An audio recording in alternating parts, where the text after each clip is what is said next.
Ito ang DWWD 1134 kHz. Balita, impormasyon at musika. AM at FM pinagsama. Ito ang Katropa Radio. Iba tayo. Kayo ay nakatutok sa 1134 kHz. DWDD Katropa Radio. Iba tayo. Kami po ay kasapi ng KBP, kapisanan ng mga broadcaster ng Pilipinas.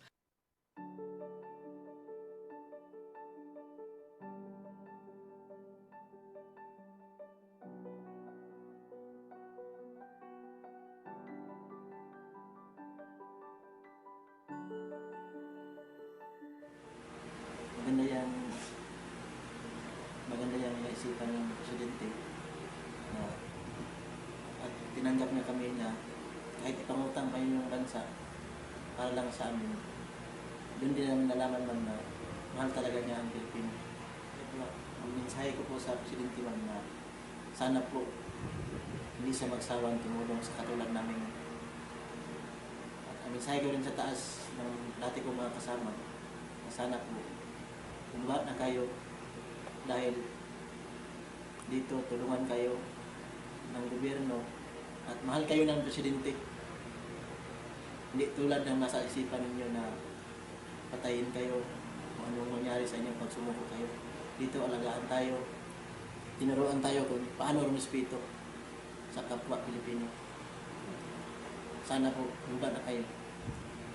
Salamat.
DWD 1134 kHz Katropa Radio. Iba tayo!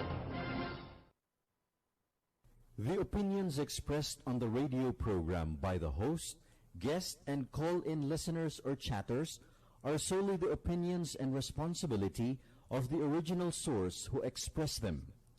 They do not necessarily represent the opinions of the station DWDD Katropa Radio, the CRS-AFP, and the AFP in general. Viewers and listeners are urged to use their own discernment to draw their own conclusions.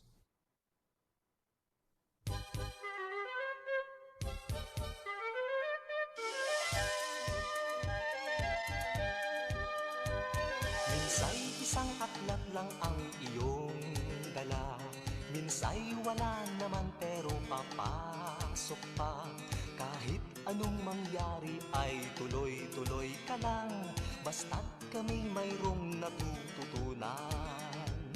Minsan ay kay saya ng iyong pagtuturo, minsa'y nakakatakot pag mainit ang ulo.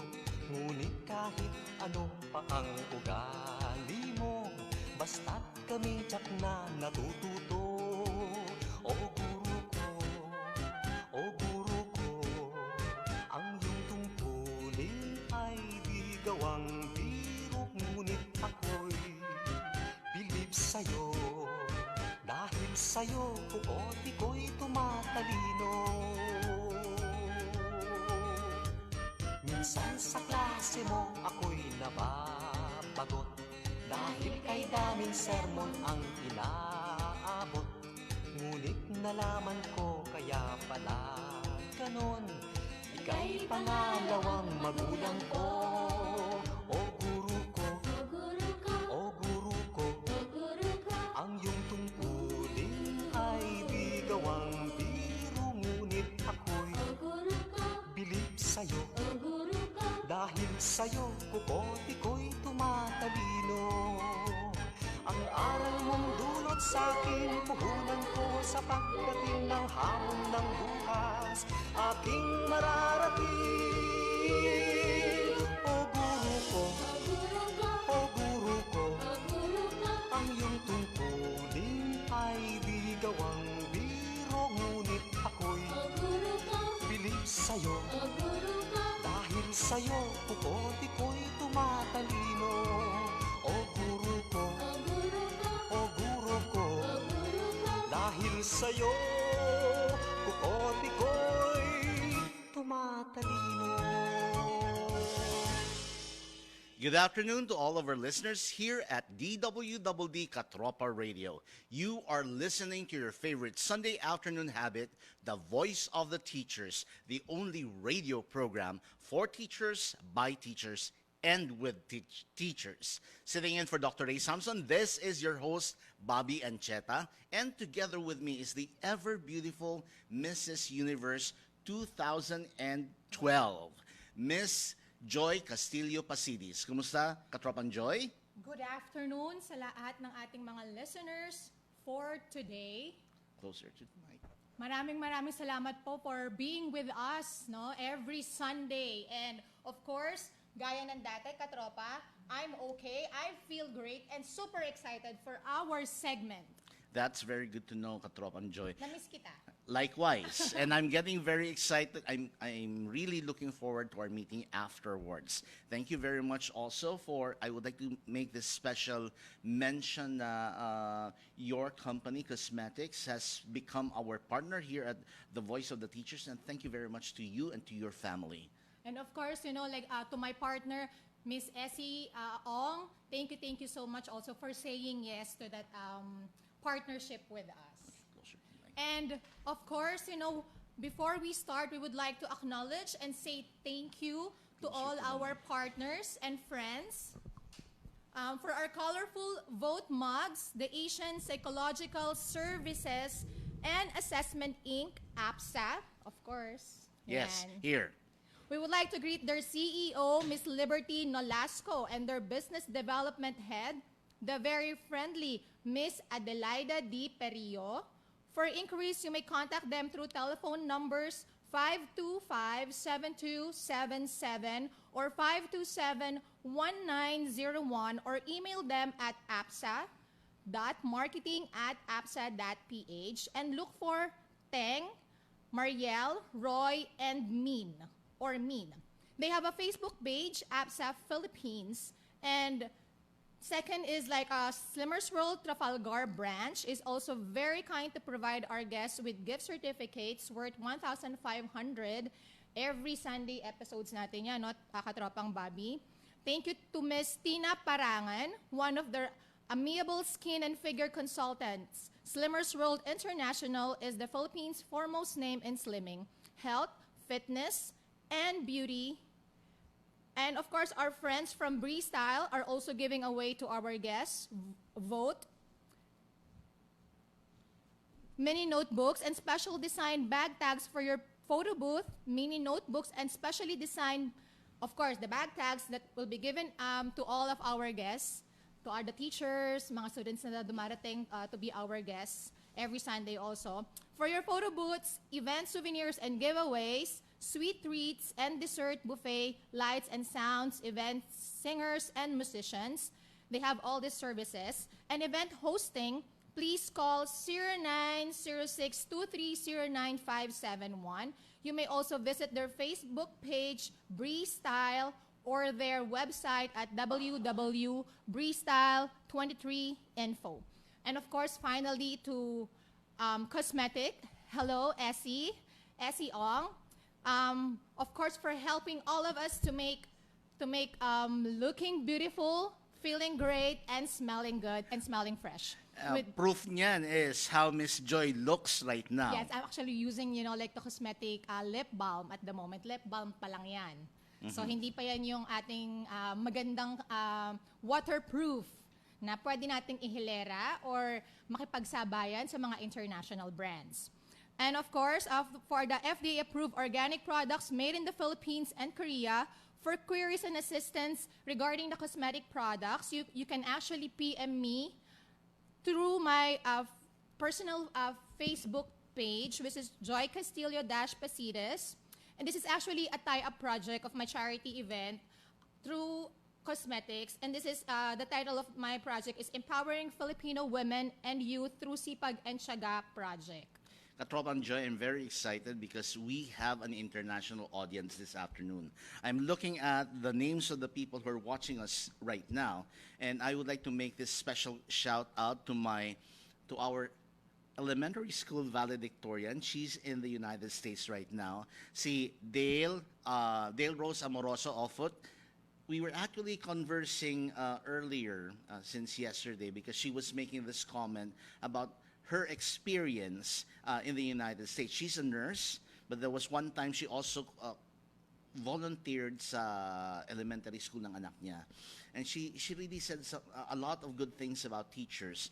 Teachers being very giving and very patient. In fact, she especially mentioned there are times when there are some students and pupils who are rude to teachers, but she is very awed by how teachers accept all of these challenges with grace. I think, it's the passion Yes, that's true. that we all feel every time that we're actually in our second home, which is the classroom. Yes. I would also like to greet the High 12 Masonic Lodge. They had their installation program yesterday. Hello to a good friend of mine, a very good brother, Worshipful Master Ariel Castañeda. He was installed yesterday. So, by the way, since I mentioned grace a while ago, Yes. we're celebrating JS Prom this month. Yan. And it's good na we also teach our students Yes. social graces. Yes, including the manners that are Yes. actually na kailangan nila everyday practice. So I will now turn over the microphone to our segment host, Ms. Joy Castillo-Pacides, who will be talking about social graces through the JS Prom. And before I start my segment for today, I would like to greet all of you advance Happy Valentine's Day. Yes, ilang araw na Of na. course, ilang araw na lang talaga. May ka-Valentina ka na ba, teacher? Sana ako yon. Okay, welcome to our Sunday segment of the University Extra Extra. And we're actually blessed, of course, excited, gaya ng dati, and new Sunday today, and I'm sure marami sa inyo ang nagpe-prepare para sa mga anak nyo that will actually be attending this important milestone of their high school years. High school life. No?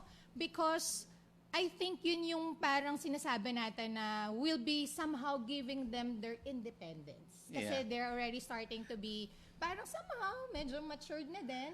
Immediately, ang maiisip ko nito, Katropan Joy, is yung song ni Sharon Cuneta na High School Life o My High School Life. Yes, oo. Palagi yung pinapatugtog during the JS Prom. Because indeed, high school life is really a milestone. It's one of the most memorable experiences that high school students reminisce in their adulthood. Yeah, and then I think this is the only time that parents will allow their kids na talagang medyo uumagahin. I think ito yung official eh. Okay. The official, alam mo yon, starting point na pwede na silang medyo just for the day, of course, because normally the JS prom ends at around 12 or 1 in the morning already. So I will not make everybody wait anymore. Our topic for today is developing social graces through the junior-senior prom, and we're actually privileged to have another esteemed guest.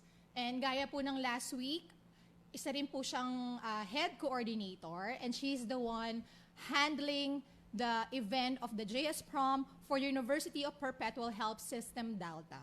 Let us all welcome Ms. Rafaela B. Solis, Junior Supreme Student Council Advisor. Hi mga katropa.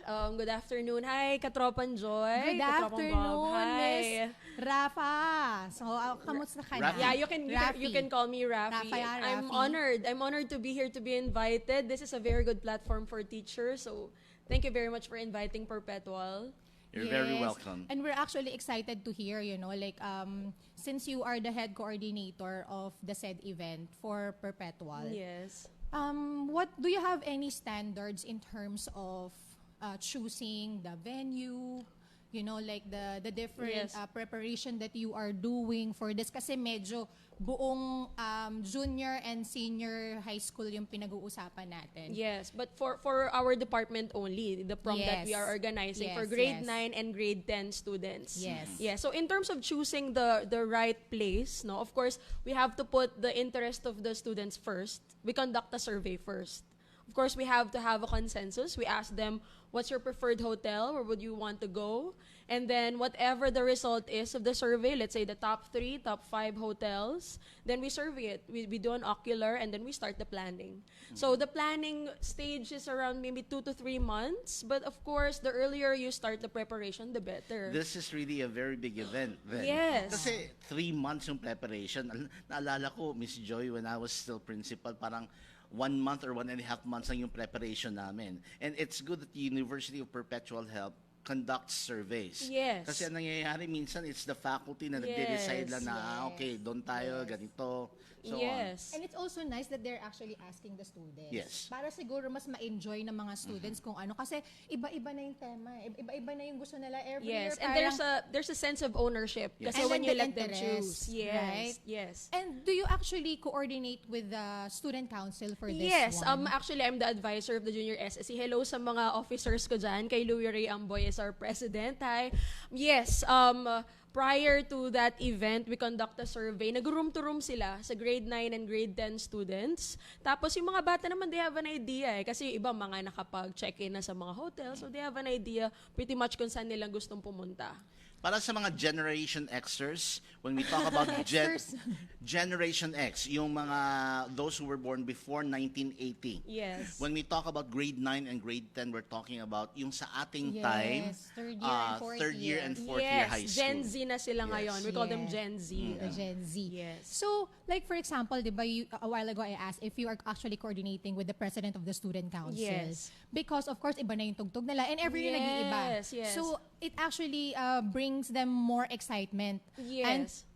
I think yung way na yun is to draw their attention na parang they have to look forward to this event. Kasi Yes.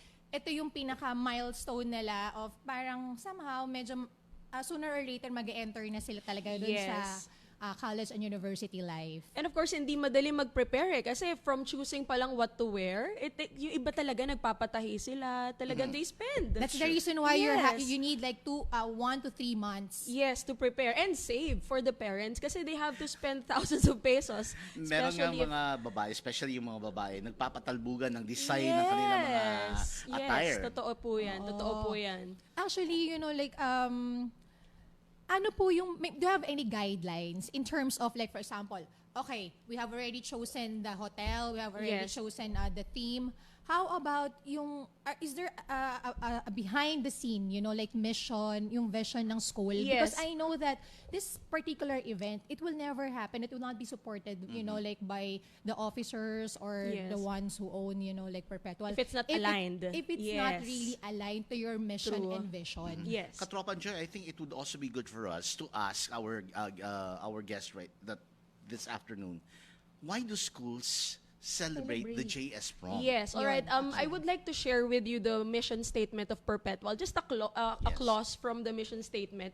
It says there that we aim to graduate dynamic students who are physically, intellectually, socially, spiritually committed to the achievement of the highest quality of life. Napakaganda po, di ba?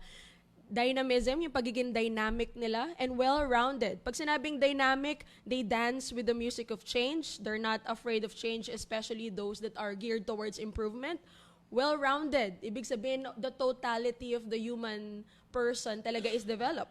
Of course, the JS Prom, we're talking about the physical and emotional aspect. Physical, we're talking about how they carry themselves, how their posture, their makeup. It's definitely developed. In terms of emotional naman, there's self-image, self-confidence. Kasi syempre nowadays, di ba yung Gen Z, the self-confidence is attacked by social media. So this is the perfect avenue for improvement. Self-expression. And self-expression. And of course, intellectual and social aspect. Of course, we're talking about social graces. We're talking about how they deal with people, how they react and behave in certain situations, how they make decisions under certain circumstances, how they comply with social norms. So, in total, no, yung personality development talaga is the goal of this particular event. In preparing for the JS Prom, Yes. ano yung mga ini-air out na concerns ng mga students? Do you Of have course, something, that you're considering, parang considering in terms of, ito yung hindi namin dapat i-approve. And the way I see it and the way you have actually explained things, no, there are actually soft skills and hard skills Yes, that are definitely. incorporated also behind, the institution allowing the celebration of JS Prom. Yes po. So, teacher, katropang Rafi, paano yung pinakaunang pagsasabi nyo sa mga estudyante na you have to do this, you have to do that, ito yung magiging team natin, and how do you actually sustain the excitement in terms of having this kind of event? Of course, number one, aside from surveying what hotel to be chosen, we also survey yung themes na gusto nila. Like, do they want, let's say, all black, all red? Kasi before we did that, all red. And then lately, we had pastel colors. Siyempre, gusto nila yan di ba? They want options. They want options. Even the music that they want to listen to, the food. Kasi minsan nag-reklamo sila, ma'am, parang hindi kami nabusog dun sa food, Yung di ba? ginagawa nila na survey from time to time really drums up the excitement of the Yes, students. definitely. Kasi parang hindi lang sinasabi, mag-JS Prom tayo, but merong mga pakula, okay, where do you want to have this celebration? So anong hotel, anong venue, and then later on yung themes na rin. So parang every week merong bagong survey na mangyayari. So that also drums up the interest of the students And sa minamarket celebration. yan ng student government namin. They go room to room na, guys, for your information, we will be having the prom, who's attending, who's not, and we really are looking forward to your attendance. Talaga minamarket nila yan. But there are students who do not attend the JS. Well, yes, some because of financial reasons. Kasi like for us, we, ang sinisingil usually is around 3,000 to 4,000. Of course, depending on the venue. Pero it really doesn't have to be in a hotel naman eh. Like if the school has the facilities, pwede naman eh. You can look into your resources para makat yung expenses. Katropan Joy, I remember because I was principal of a high school in the province. So ang nangyari, before I was principal, there was a point in time when the previous principal, yung nanay ko, they decided that the junior students will not be required to have yung attire nila, yung gowns and everything else. Only the fourth year students were required, just so that we will also not be displacing the others. Na parang inclusive lahat, na yes. we would be encouraging all of the students to attend and hindi na sila worry with regard to the finances. However, a couple of years after that one, nagrereklamo yung mga students. Sabi nila, we will save for that event. Yes. We want to bring we want to put our best foot forward. So, kasi exactly. yung junior students, uniform lang sila. Sabi nila, hindi. Gusto rin naming mag-gown. So, that happened. And it was really very exciting because the parents were very supportive. The students would really come in their nines. Na, Yes. with all the makeup, with all the gowns. But there were also certain standards that we had to impose. Because yung school nga namin is Medyo inclusive. conservative ba yan? Well, it's also because we have Muslim students. Yes. Yan. We have I Muslim would like students. to ask that later. And so, one of the requirements that I said, kailangan mga females, walang backless. Yes, Oh, the dress meron ba code. kayo? Yes. You have also dress Definitely. code? Para maging inclusive, we try our best na yung theme, madali lang rin naman na mag-comply. Exactly. Like for example, pastel colors, as long as your gown is floor length, tas yun nga, bawal backless, plunging, mga keyholes na tinatawag, di ba? Yung mga see-through. Oo, kasi talagang tataas kilay ng principal namin bakit nakapasok or bakit napayagan ni advisor yan. So, talagang nandun pa rin sa pagpapatupad yung letter to parents, mahalaga Yeah, yan. it's very important. Talagang the guidelines, the proper decorum, nakalagay lahat yan. No? And the rules of the school applies pa rin. Yes. Okay, that's And- nice to know. Oo, actually, Teacher Bob, hindi lahat ng mga schools right now are having the JS Prom. Kasi gaya ng sinabi mo, the Muslim community, I'm wondering, like how do they handle the Muslim community in their school?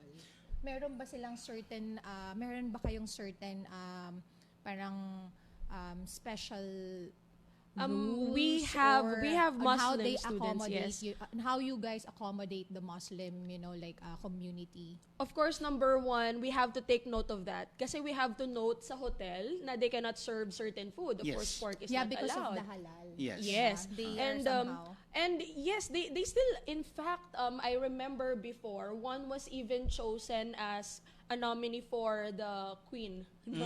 And she's a JS Prom Muslim. queen. And she's a Muslim, like with, I don't know what's that called? I think they call the it veil tanong. Yes. that they use Yes. with all the veil, but the gown was very beautiful, still You will be exquisite. surprised. You will be Yes. surprised how creative they are as well. Yes. Because they really have very good gowns as well. Now, even if they had the cover sa hair nila, ang ganda pa rin ng mga clothes nila. Yeah, plus the accessories, Yes. the gold and crystals, yeah. And I think they actually accentuate the eyes. Kasi Yes. yun lang yung possible na makita or Yes. kung pwede na medyo mababa. And that's Yes, how of they course. actually express their creativity in terms of, dressing up. Although the school where I used to teach is not really that conservative, it was liberal. We informed the parents of the do's and don'ts, but yung mga Muslim students namin were not really required to wear long na clothing na up to the wrist, because there are some who would do that. But sa amin, it was okay. They dress as how the Christians would. Pero I remember specifically yung sinabi ko na bawal yung backless, Yes. Yeah. plunging neckline.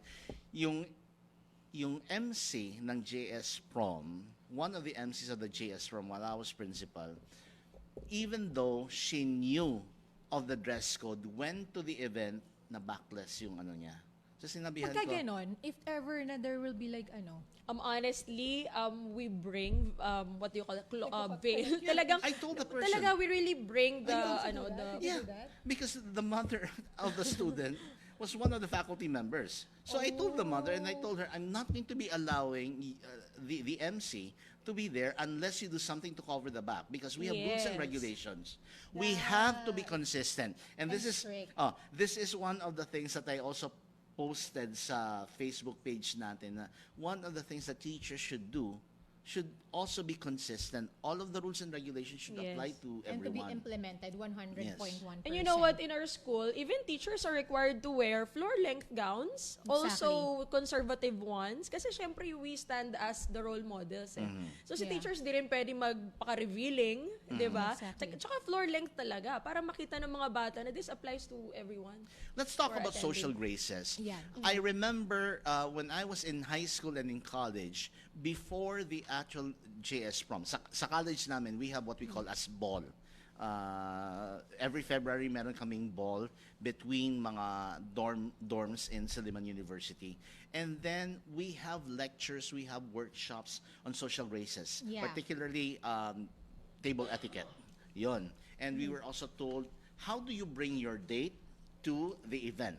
How do you escort your date? Nako, ngayon talagang kakaiba na yung mga bata. Meron silang tinatawag na promposal. I don't know if you've heard of that. Promposal, wherein... I think in the United States they have that. Yeah. I think when this, like JS prompting started, Kasi Ah, nung yun panahon talaga natin, yun, wala no? pa yun Wala. Pero ngayon talaga, lalo ngayon na Valentine's Day, usually ngayon, Feb 14, we expect this is really the na, peak, right? The yes, peak season for... yung mga young gentleman natin, may kita mo sa high school grounds, biglang luluhod yan. Will you be my prom date? Are you serious? Nakaka-shock, yes. Tapos binibideo pa. Yes, alam nyo naman talaga yung mga bata. But again, we don't want to break the excitement. Kasama naman talaga yan sa teenage life nila.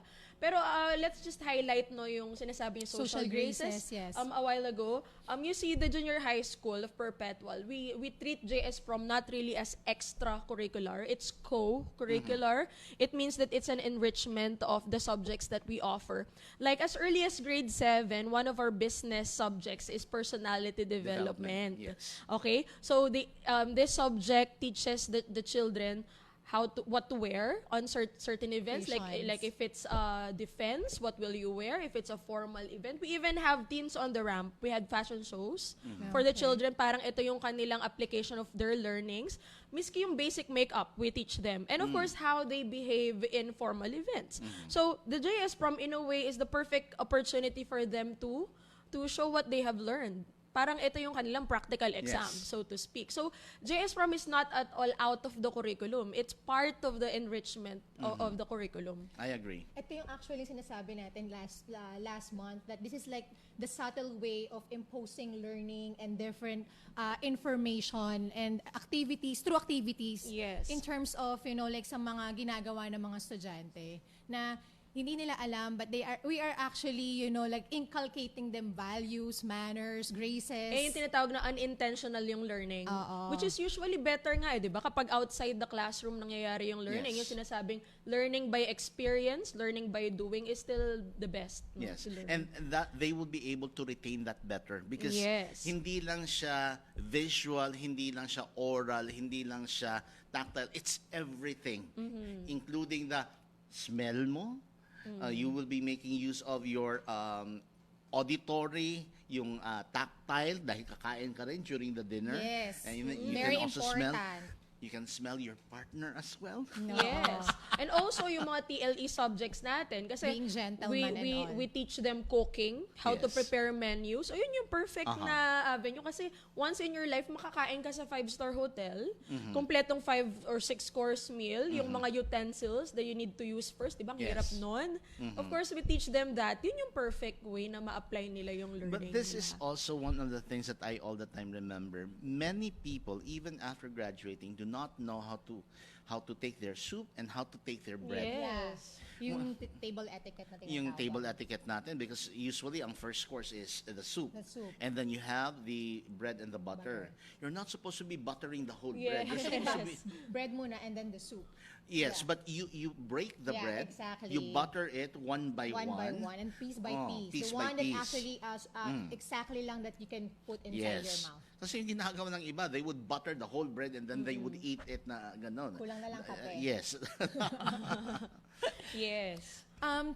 Katropang Rafaela, so ang ano natin dito, for all of, do you have a word of advice since you've been doing this, being the head of the Supreme Student Council, and then based on your experience handling this kind of particular Yes. event, do you have any special advice to all our, co-educators, yung mga tips mo, mga personal tips, and at the same time, I would also like na para sa mga parents natin na medyo may alam mo yun, medyo Yes. skeptical sila na i-allow yung mga students, mga anak nila, na payagan sa JS Prom. Do you have any words of advice to all our listeners? First, yung sa mga coordinators na nagpa-plan, it's really stressful. You have to expect that it's going to be a stressful process, but just take it easy and have fun in the process. Plan it as if it's your prom.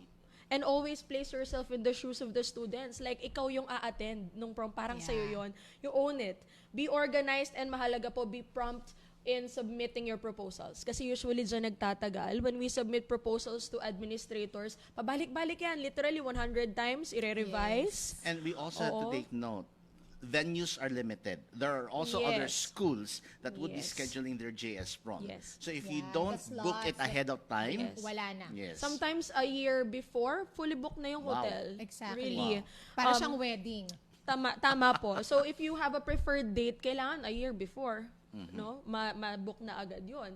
And of course, sa mga parents naman, we understand it's not easy. Yun nga lang pag-send ng children to school. It's not easy to send your children to good schools, let alone help them spend to make them attend the prom. But I know the parents, they were young ones also. Oo. Diba? Huwag ibigay Yes. natin Yun. yung para sa mga anak natin. Yes, and it's a wonderful experience for children to socialize and go out of their comfort zone. Kasi yung Gen Z, ayan yung generation glued. Glued sila sa phones. They lock Social themselves media. in the room. Parang it's just very Exactly. seldom that they go out to the world and then meet new people. Socialize. And then socialize. I think yung generation nila, this is like, parang ito yung very limited na naglaro sa labas.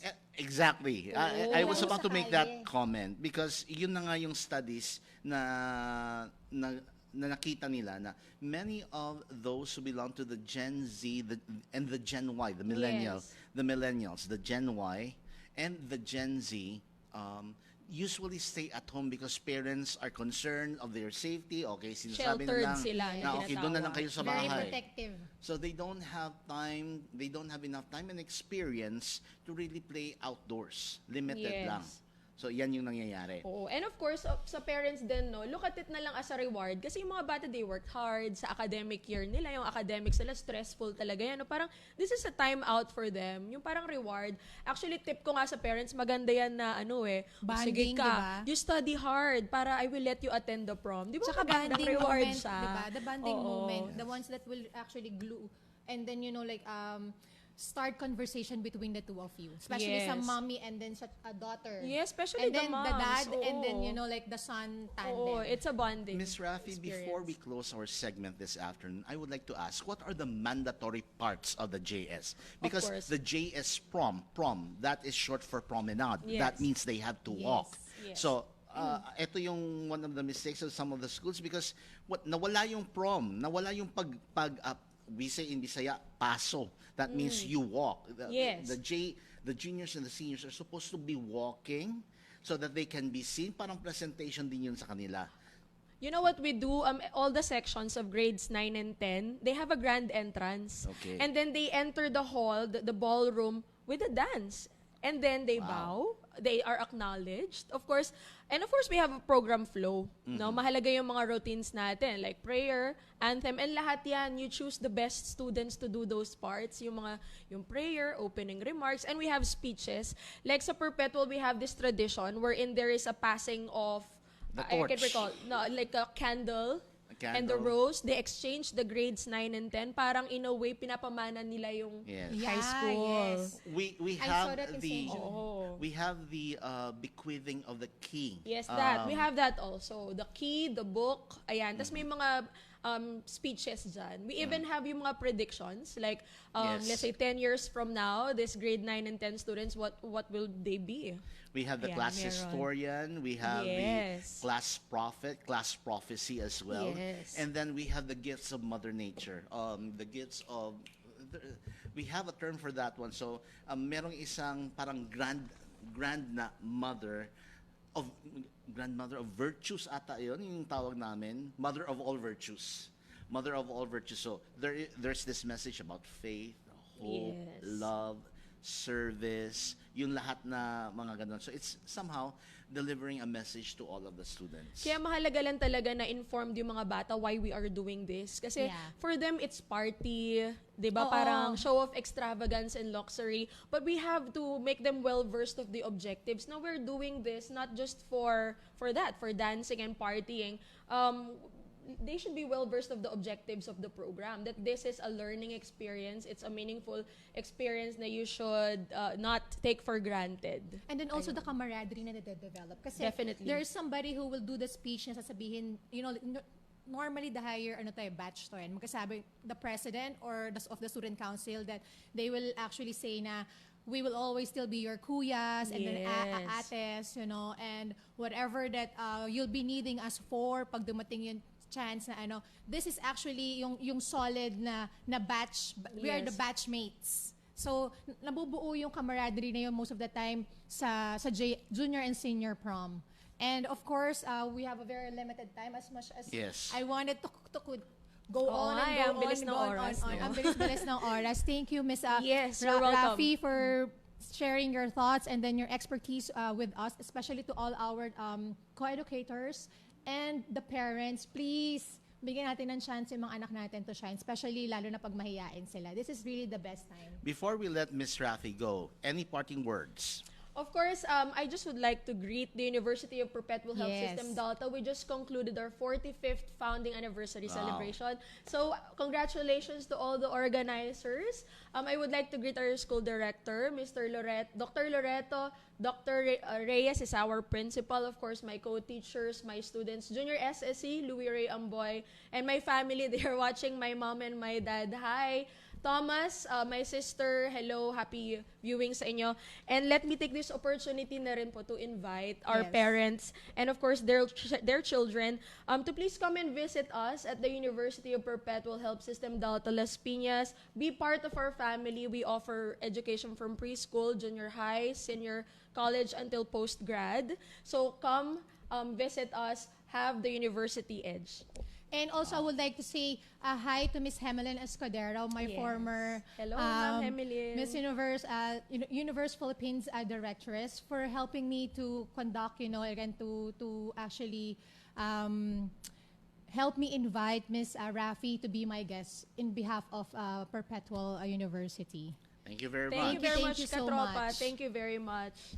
Katropan Joy, talking about the JS Prom brings so many memories.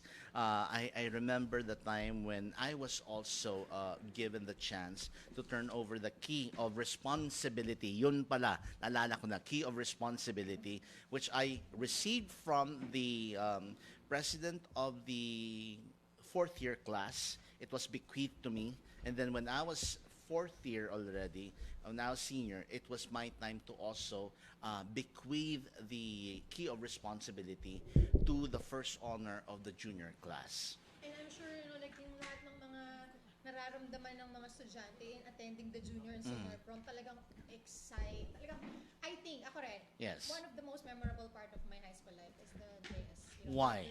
Why was it memorable? Not only because I was the queen. Yeah, Like, wow. not only because I was, the queen at that time. Hindi lang yun eh. It's because, like, it is one step, of having that moment, yun nga, to shine. And at the same time, parang feeling mo dalagang-dalaga. Wow. So you also had yung parang ballots na dinadrop for the selection of the JS King and Queen. At that time, nung sa amin, they actually invited somebody that is not from our school. Okay. So I was actually surprised kasi normally, based on fame yan eh, right? At saka yung kunyari, yung ballot, yung sino yung boboto, and normally nananalo dyan, it's either varsity player or kung sino talaga yung mga may grupo na malalaki. Yes. But during my time, they invited somebody else. Okay. So talagang walang bias. Okay. So yung judges were from outside. Outside Okay, talaga. I see. Walang nangyaring opinion from the school itself. Okay, I see. So, Of course, the next segment. yes, we will now move on to our next segment. We are very happy to have with us our segment host for the teaching stamps. That means techniques. When we say stamps, we talk about strategies, techniques, and then we also have approaches, methodologies, philosophies, and practices, and of course, style. We have with us Katropang Portia.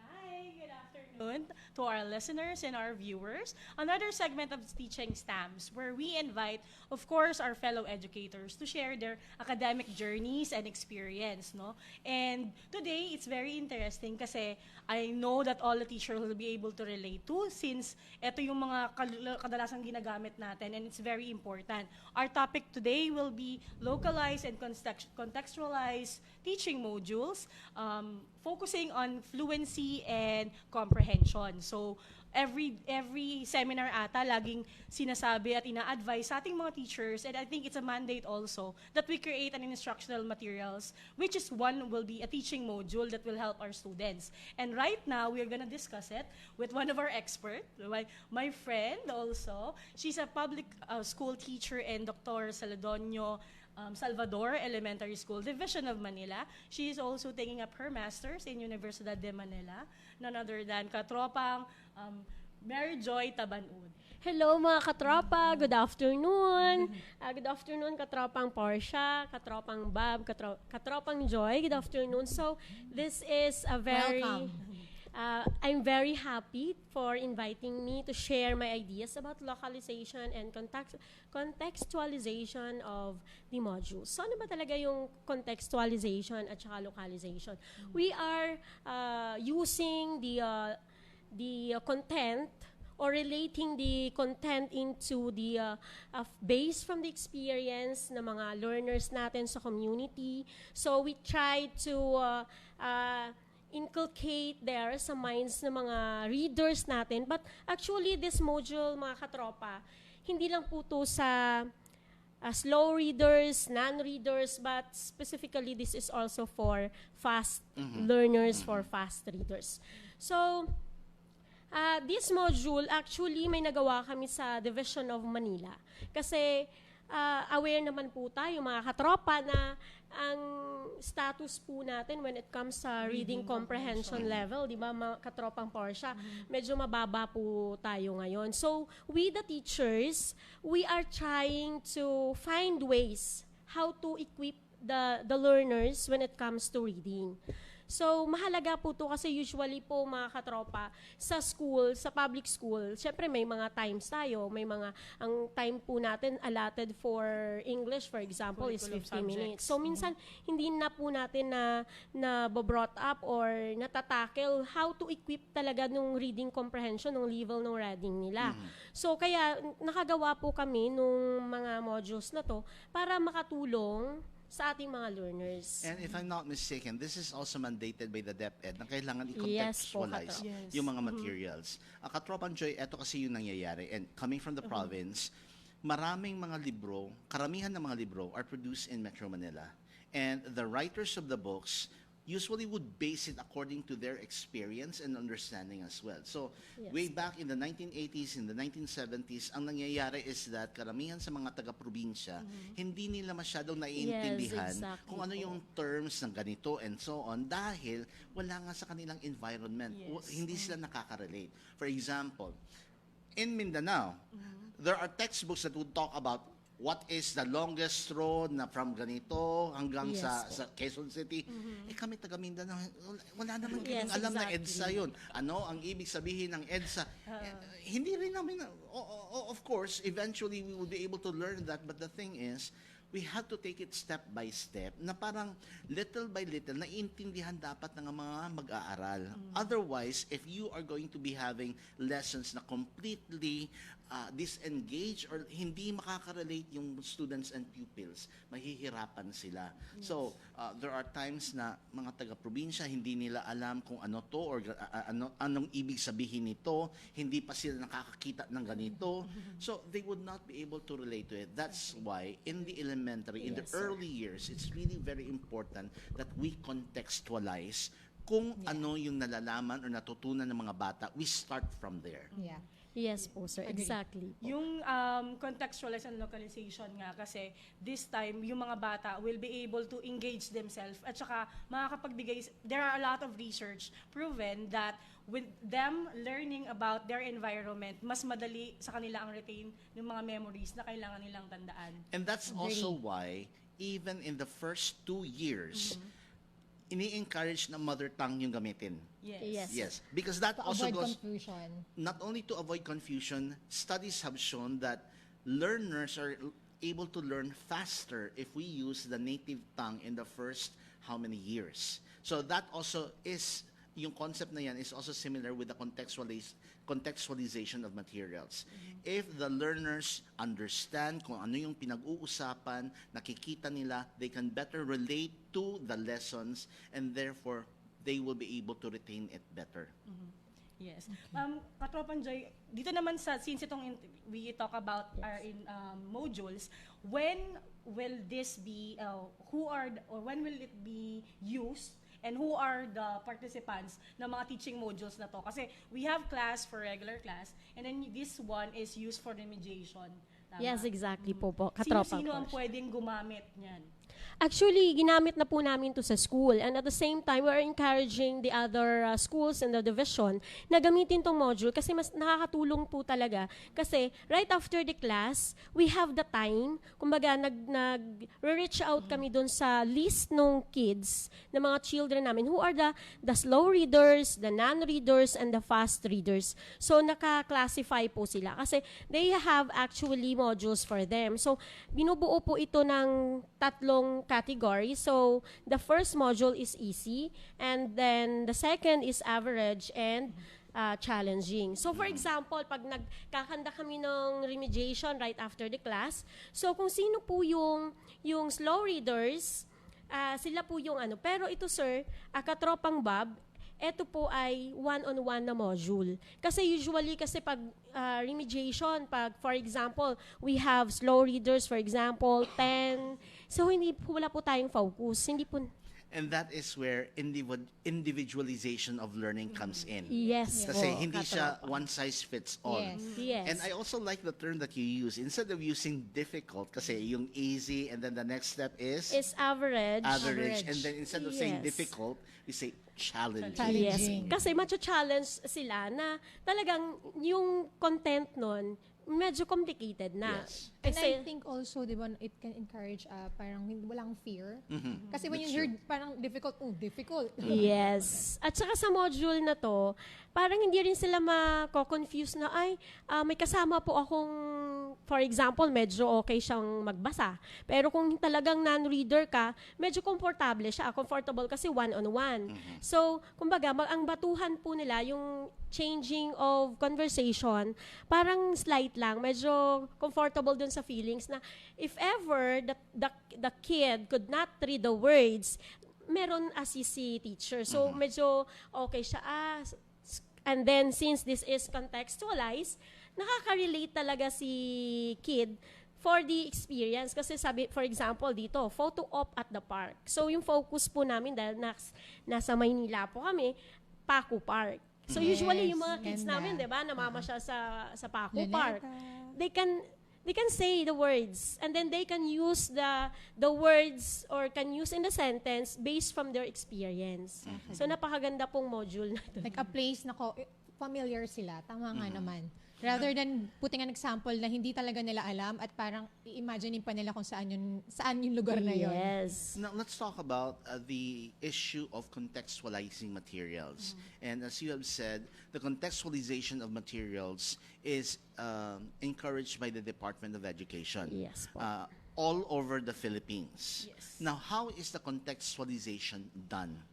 So, for example here, nung gumawa po kami itong module, talagang nirelate po namin lahat po ng content based from their in-core community. Kasi since we are in Manila, so we have the Paco Park, Market, and then the Christmas experience, and then along the places, for example, mga historical.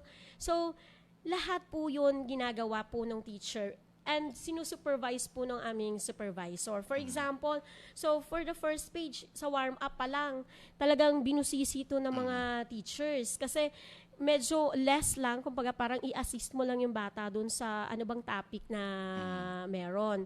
So, actually, hindi naman to isang upuan lang din Yes. katropa. Nung, Yes. talagang inaral kung ano ba talaga yung mga proper words, appropriate sentences na kailangan para mag-lead to from easy, average to challenging. So pag challenging, nandun na yung talagang they have to come up with the paragraphs or sentences based from their experiences. And yung contextualization of materials is not limited to reading.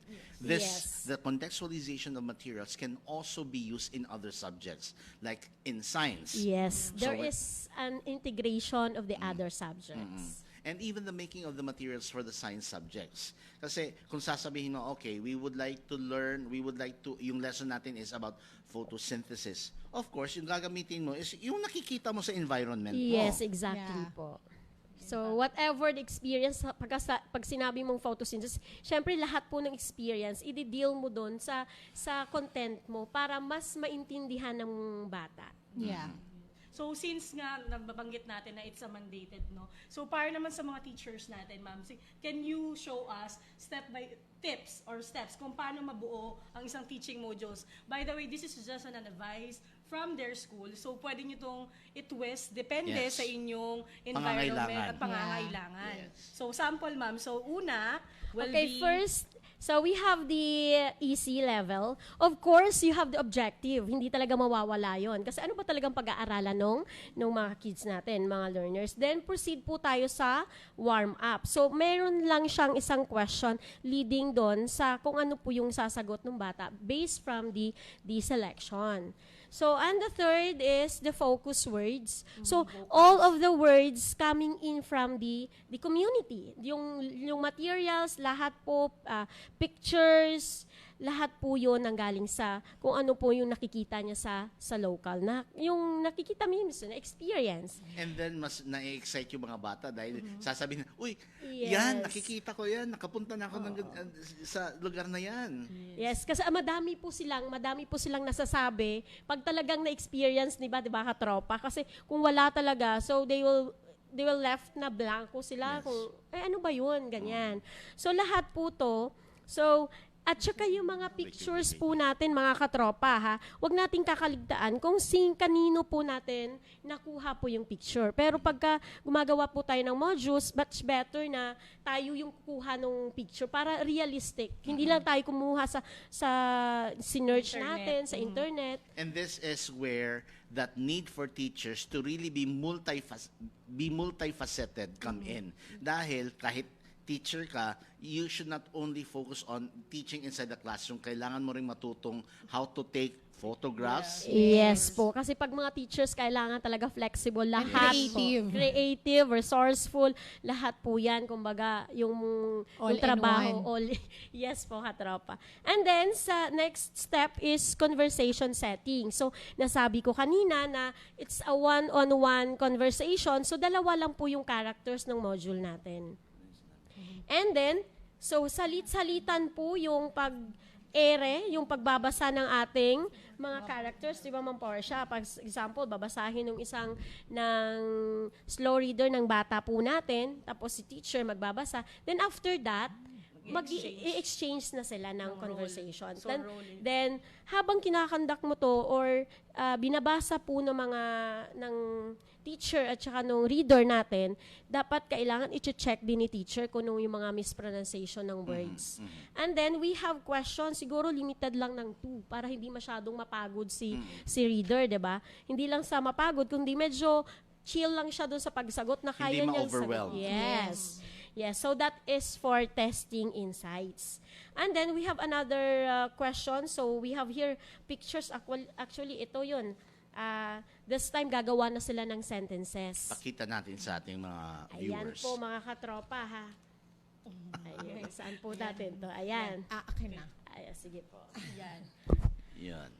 So that's our sample para sa mga Yes, that is sample po ng testing insights too.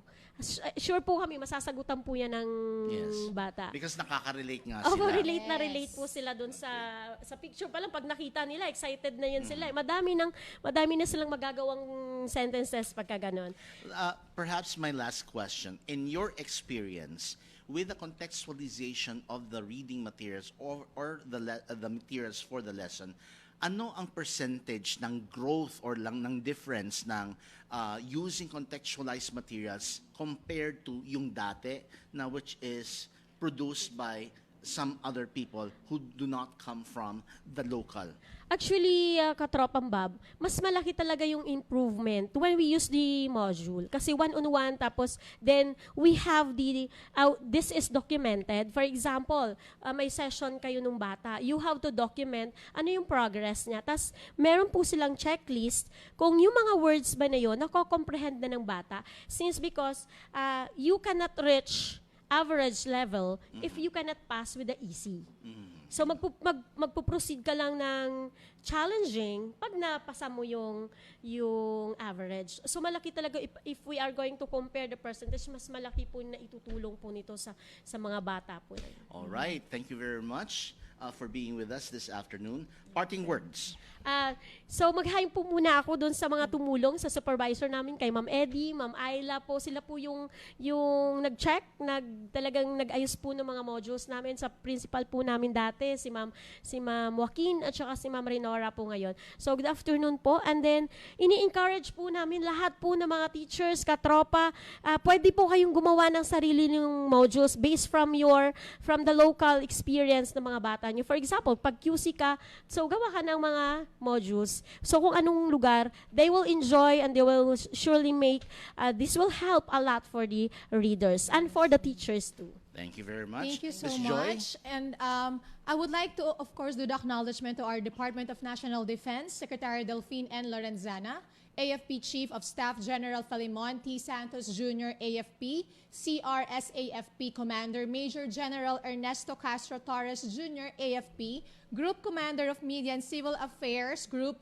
and DWDD Katropa Radio Station Manager Major Luzelle L. Lara, PA, DWDD Katropa Radio Production NCO, Sergeant Jeffrey Malimban. The ever-friendly. Yes. And of course, I would like to invite everybody this coming February 20 to Obra Maestra 2020 Homage to Heritage Exhibition Evolution of Filipiniana Fashion at first level East Wing of Shangri-La Plaza, EDSA Corner, Shaw Boulevard, Ortigas Center, Mandaluyong.